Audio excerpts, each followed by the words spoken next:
I have here a wireless flash trigger. I'm going to go ahead and unbox this so we can take it out and show you some of the features and some of the ways that you would use this.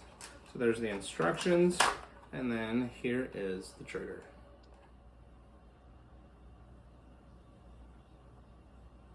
It does come with a little wrist strap so you don't accidentally drop it, as well as a syncing cable, so you can use this to plug into your lights or into your camera depending on how you're using this unit.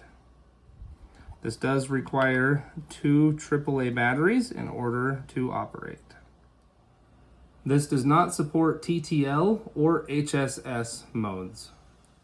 So this does offer several different modes. You can do a standard, a fast, transmit, receive, or even a relay mode.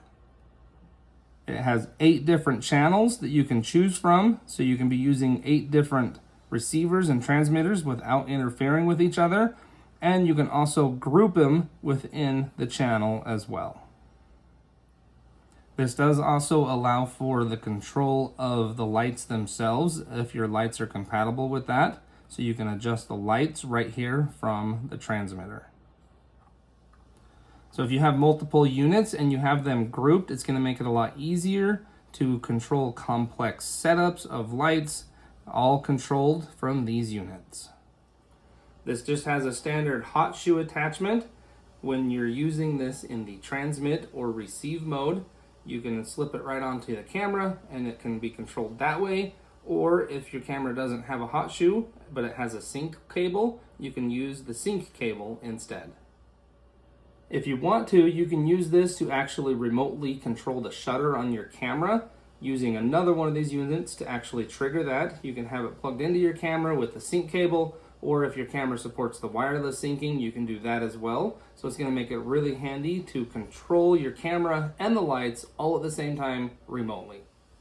These have a 200-meter distance, so it's got a very far reach for the wireless signal. Although it's got a 200-meter range, if you need more, you can actually set up one of these as a relay, so you can have an even farther distance, having one in the middle, relaying the signal between multiple units that are farther than 200 meters apart. This wireless flash trigger is going to make doing photo studio style lighting a lot easier. You can set up everything using these wireless signals so you don't have to have cables running everywhere. You can control them remotely. You can even control your camera remotely using this system. So I'd recommend this to anybody that does any kind of professional or studio style photography. This is going to make a great addition to your equipment.